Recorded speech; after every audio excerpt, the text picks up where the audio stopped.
어, 얼마 전에 이제 가짜를 권하는 사회라는 책을 제가 읽은 적이 있습니다. 책의 내용은 이렇습니다. 우리가 살아가는 세상이 과거보다는 훨씬 더 풍요로워졌습니다.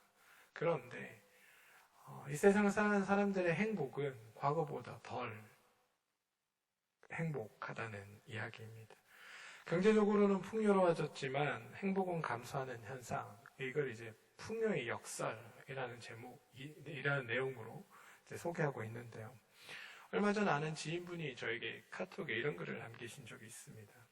그러니까 할아버지와 손자의 대화라는 제목의 글이었는데요. 내용이 이렇습니다. 어느 날 손자가 할아버지에게 이렇게 좀 거드름을 피우며 이야기했다고 합니다. 할아버지, 옛날에 도대체 어떻게 사셨대요? 인터넷도 없고, 컴퓨터도 없고, 휴대폰도 없고, 카톡도 없고, 유튜브도 없었는데. 그러자 할아버지가 이렇게 대답을 합니다. 너희 세대가 오늘 인간미가 없고, 품위도 없고, 연민도 없고, 수치심도 없고, 명예도 없고, 존경심도 없고, 개성도 없고, 사랑도 없고, 겸손도 없이 살고 있는 것처럼 그렇게는 안 살았단다. 오늘 너희들이 우리를 늙었다라고 하지만 우리는 참 축복받은 세대야. 왜냐하면 우리의 삶이 그 증거니까 말이야. 우리는 헬멧을 쓰고 자전거를 타지 않았었고 방과 후에는 우리 스스로 숙제를 했단다. 해가 해질 때면 들판에 나가 뛰놀고 게임 속 친구나 카톡 친구가 아니라 진짜 친구랑 어울려 놀았단다. 목이 마르면 생수가 아니라 샘물을 마셨고 친구들이 사용한 잔을 함께 나누어 사용해도 아픈 적이 별로 없었어. 빵과 과자 같은 것들을 많이 먹어서 비만하지도 않았고 맨발로 뛰어다녀도 아무렇지도 않았단다. 하나님이 만들어주신 모든 곳이 산이나 들판이나 개울이 우리의 놀이터였단다. 장난감은 직접 만들어서 놀았고 부모님이 부자는 아니었지만 우리들에게 생각보다 많은 사랑을 베풀어 주셨단다. 네가 말하는 것처럼 휴대전화나 DVD나 플레이스테이션이나 컴퓨터나 인터넷 같은 것은 없었지만 우리는 진짜 친구가 있었고 친구들이 초대하지 않아도 어느 집에나 가서 밥을 얻어먹을 수 있었단다. 우리는 부모님의 말씀도 듣고 자녀들의 말도 들어야 했던 마지막 세대야. 그래서 독특하고 이해심도 많단다. 우리는 한정판이란다. 물질이 다가 아닌 세상을 사는데 물질이 다인 것처럼 우리는 살고 있습니다. 가진 게 많다고 행복이 아니라는 거를 이제 사실은 다들 알지만 삶의 방향을 바꾸기에 너무나 멀리 온 것은 아닌가라는 생각이 들어 참 가슴이 씁쓸할 때들이 많습니다. 어쩌면 사람들의 마음에 행복이 없고 행복을 누리지 못하니까 오히려 행복을 더 추구하고 행복에 대한 열풍이 불고 있는 것은 아닌지 모르겠다는 주장을 최근 하고 있습니다. 저는 이 얘기를 들으면서 일견 매우 타당한 주장이다라는 생각을 합니다. 우리 사회에 불고 있는 이 행복에 대한 열풍, 이런 것들이 참된 행복의 길을 숨기고 거짓된 행복을 추구하도록 만들고 있는 것은 아닌지 생각을 해보게 되었습니다. 소소하지만 확실한 행복이라는 말로 소확행이라는 단어를 사용하여 부릅니다. 소확행은 이렇게 이야기합니다. 직장 생활이 너무 고달프지 힘들지. 그러니까 점심시간에는 좀 비싼 고급 커피를 한 잔 마시면서 너에게 행복을 선물해. 일주일간 너 너무 열심히 일하고 너무 열심히 살고 힘겨운 삶을 살았으니까 주말에 잠시 여행이라도 가서 너에게 소소한 행복을 선물하렴.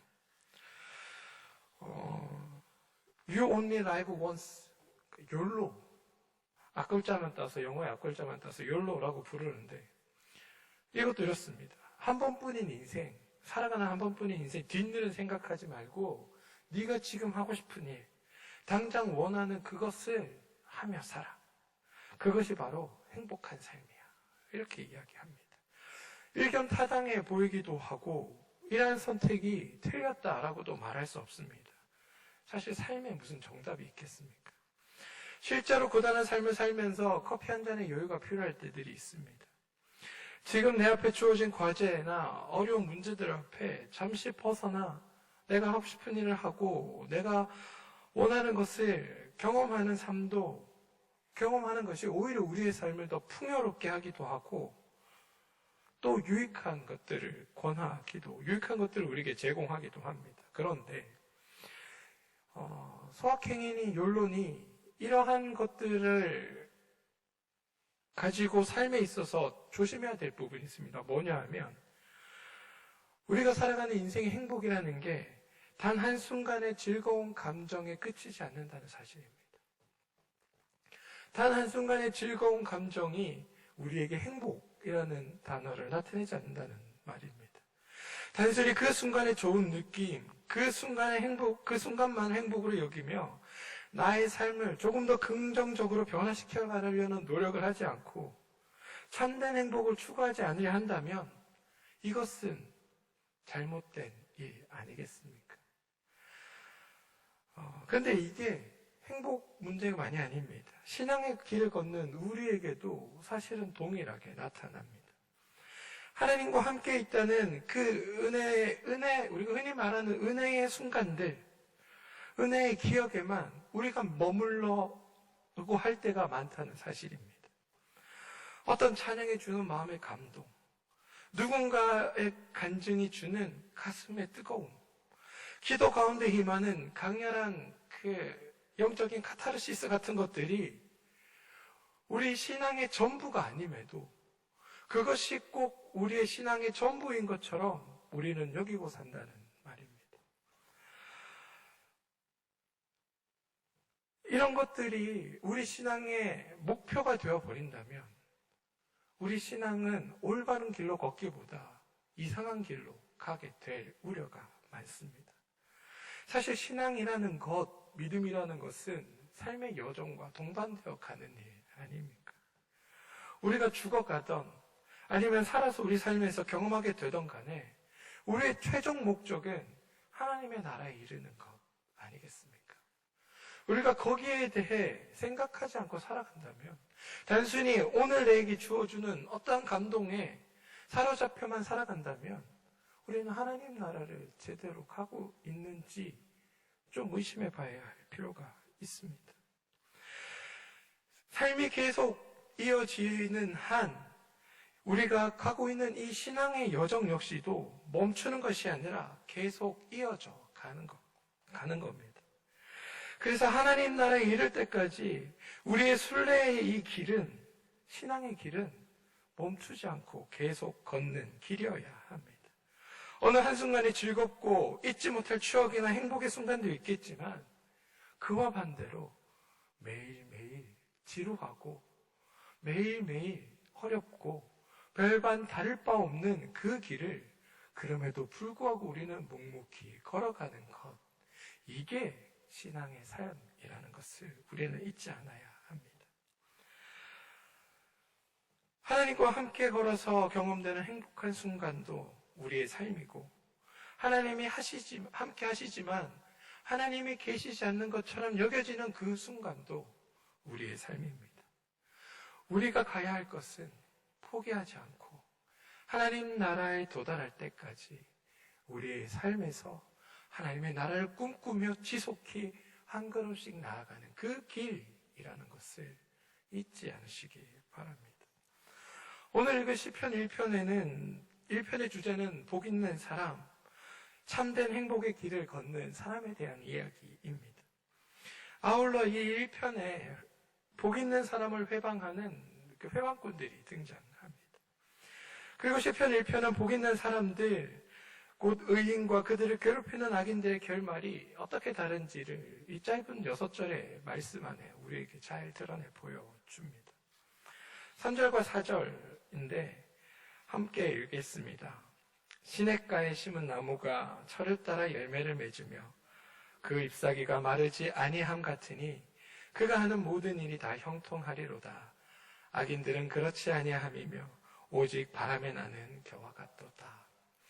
여기에는 대비되는 두 가지의 이미지가 등장합니다. 복 있는 사람은 시냇가에 심은 나무로 이렇게 비유하는 한 장면이고요. 악인들은 바람에 날리는 겨로 비유합니다. 근데 여러분, 이 두 가지 이미지, 그 시냇가에 심은 나무와 바람에 날리는 겨 안에는 모두 이 시간의 개념이 포함되어 있습니다. 3절에 보면 시냇가에 심은 나무가 그 다음 문장, 철을 따라 열매를 맺으며, 이게 복 있는 사람이잖아요. 복 있는 사람은 시냇가에 심은 나무와 같은데 그 사람이 언제 그가 복이 있다고 느끼느냐? 바로 철을 따라 열매를 맺을 때다. 이런 거죠. 악한 사람은, 악인은 언제 그들이 악인인 걸 깨닫느냐? 바람에 겨가 날릴 때 악인이라는 걸 깨닫는다는 겁니다. 열매를 맺을 때, 이때가 언제인지는 몰라도 이거는 시간이 흘러 일어나는 일 아닙니까? 심어서 시간이 지나 열매를 맺는 거죠. 바람에 겨가 날릴 때도 생각해보면 추수를 해야 바람에 겨를 날려 보내고 알곡을 남기지 않겠습니까? 이 모든 것 안에는 시간이라는 것이 포함되어 있습니다. 우리가 이 시간이란 것 안에서 이 결과를 찾기 위해 그 과정들을 빼버리고 결과만 이야기한다면 우리는 온전한 행복, 하나님의 그 복된 삶을 말할 수 없다는 겁니다. 참된 행복과 거짓 행복을 구분하는 기준이 시간에 달려 있습니다. 그가 지금 내가 누리는 것이 참된 것인지 거짓된 것인지는 시간의 흐름 속에서 알 수 있다는 겁니다. 우리의 신앙이 하나님 은혜 안에서 머물고 하나님 나라를 향해 가고 있다는 것을 발견할 수 있는 것은 우리가 시간 안에서 그 사람이 어떤 삶을 살았는지 삶의 궤적을 통해서 발견할 수 있는 것과 마찬가지입니다. 그가 경험한 삶의 마지막 순간에, 그가 살아갔던 마지막 자리에서 어떤 열매들이 그의 삶에서 드러나고 맺혀졌는가, 그것을 통해 그가 하나님께 복을 받은 사람인지 아닌지를 판단할 수 있다는 이야기입니다. 그러니까 시간을 포함하지 않고 그냥 어떠한 순간의 그 결과들만을 가지고 우리의 믿음과 행복을 결정할 수는 없습니다. 청년들이랑 철로 역정이라는 책을 읽고 있습니다. 근데 여기에 이런 장면이 등장을 합니다. 이제 주인공인 크리스천이 전도자라는 사람의 그 안내를 받아서 저기 빛이 보이는 좁은 문을 향해 이제 가는 여정을 담은 게 이 책의 내용인데요. 매우 무거운 짐을 지고 갑니다. 그 짐 때문에 매우 힘들어합니다. 그러다가 십자가 아래 딱 도착해서 이 짐을 내려놓게 됩니다. 그리고 그곳에서 3명의 천사를 만나 그가 새 힘을 얻고 새로운 옷으로 갈아입게 되고 이렇게 구원의 두루마기 같은 걸 이렇게 선물로 받습니다. 그런데 여러분, 우리는 여기가 끝이라고 여기지만 사실 이것은 이 책에서 있어의 시작 부분에 불과합니다. 한 20장 정도의 챕터를 가지고 있는데요. 한 6장 정도의 이 이야기가 등장을 하거든요. 그러니까 우리가 생각하는 하나님 은혜 안에서 내가 느끼는 이 감동, 사랑, 그걸로 인해서 내가 새 힘을 얻고 용기를 얻는 게 우리의 신앙의 끝이 아니라 그것으로 하여금 아직 가야 할 많은 길들이 남아있다는 것을 책은 우리에게 가르쳐 줍니다. 우리의 신앙도 마찬가지입니다. 정작 우리가 도달해야 될 부분은 멀리 있고 아직 가야 할 길이 많이 남아있는데 우리는 그 길을 가겠다고 가기보다 그냥 나에게 주어져 있는 오늘의 이 현실에 안주하며 혹시 머물러 있는 것은 아닌가 돌아보기를 원합니다. 나에게 주어지는 이 잠깐의 행복에, 잠깐의 기쁨에 그래 여기가 나의 최종점이야 라고 생각하고 그냥 그것만을 누리며 살려고 하는 것은 아닌지, 우리가 가야 할 하나님 나라를 향해 우리가 끊임없이 우리의 삶을 만들어가고 하나님 나라를 내 삶 가운데 가져오기 위해 날마다 수고하고 애쓰고 노력해야 하는 것이 우리의 삶이고, 그것을 하다가 때로는 눈물도 흘리고 하나님이 없는 것처럼도 경험되고, 때로는 내 삶이 지루하기도 하고, 별다를 바 없는 그냥 현실 아래 놓여있는 것처럼 느껴지지만, 그럼에도 불구하고 묵묵히 그 길을 가야 하는 게 우리의 믿음의 길인데, 그렇지 않고 그냥 오늘 주어지는 나의 작은 기쁨 안에 머물러 있으려고 하는 것은 아닌지, 저는 그것을 우리가 생각하기를 바랍니다. 행복한 삶이란 지금 이 순간 나에게 주어지는 것이기도 하지만, 그것보다는 하나님 나라에 이르러서 알곡과 쭉정이가 걸러질 때, 시냇가에 심은 나무가 열매를 맺을 때, 그때 우리에게 참된 행복이 주어진다는 사실, 그리고 우리는 그 길을 향해 끊임없는 순례의 여정을 걸어가야 되는 사람들이라는 사실을 잊지 마시고, 오늘 주어진 여러분의 삶에서 오늘 하루의 삶이 지루하다고, 오늘 하루의 삶이 답답하다고, 오늘 하루의 삶이 괴롭다고, 오늘 하루의 삶이 아무 의미 없는 것처럼 보인다고 여겨질지라도 하나님의 사람으로 살아내는 일을 포기하지 않고 묵묵히 그 길을 걸어가시는 여러분들 되시기를 주님의 이름으로 축원드립니다. 철로역정을 읽다 보니까 늘 그 주인공이 감당하기 힘든 어려움, 괴로움, 그 힘든 자리에 머물 때마다 끊임없이 조력자가 나타나 그를 돕습니다. 우리 또한 마찬가지일 것입니다.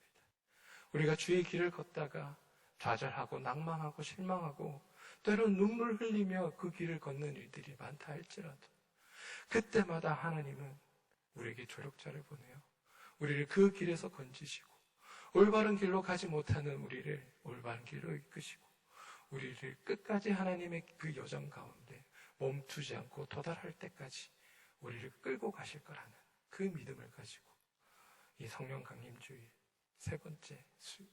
두 번째 날, 이 화요일에 하루를 살아가 주시기를 주님의 이름으로 축원드립니다. 함께 그 길을 걸어가는 모두가 되시다. 기도하겠습니다. 하나님, 우리는 주의 길을 걷겠다고 결단하고 하나님의 길을 향해 나가는 사람들입니다. 그리고 우리는 하나님 나라라는 최종 목적을 향해 우리의 삶을 만들어가는 이들임을 기억하게 해주시옵소서. 그래서 때로는 한순간에 주어지는 그 자리에, 때로 한순간에 주어지는 그 기쁨에 머물러 여기가 우리 최종 목적지인 양 착각하지 않도록 하시고, 날마다 주어지는 삶에서 묵묵히 하나님의 나라를 향한 그 여정을 멈추지 않고 갈 수 있도록 우리의 삶을 주장하여 주시옵소서. 세상은 우리에게 순간적으로 주어지는 기쁨에 집중하도록 만들지만, 그것이 아니라 삶의 여정 가운데 하나님의 나라를 이루어가는 데 있어서 우리 모두가 사용되게 해주시고, 비록 걷는 우리의 길이 고달프고 괴롭고 힘들고 어렵다 할지라도 그 길을 묵묵히 포기하지 않고 걸어가서 마지막 하나님 나라에 이룰 수 있도록, 하나님 나라를 우리 삶 가운데 가져올 수 있도록 우리를 사용하여 주시고 우리의 삶을 이끌어 주시옵소서. 때로 주님 보이지 않는 것처럼 느껴지는 그 순간이 우리에게 있습니다. 그런데 그 순간에도 하나님은 우리와 함께 하신다는 사실을 믿게 하여 주시고, 우리가 때로 길을 잃고 헤매고 때로는 괴로운 가운데 눈물을 흘릴 때 주님 찾아주셔서 우리를 세워주시고 우리를 이끌어 주셔서 주님의 길 가운데로 걸어갈 수 있도록 도와주시옵소서. 예수님 이름으로 기도합니다. 아멘.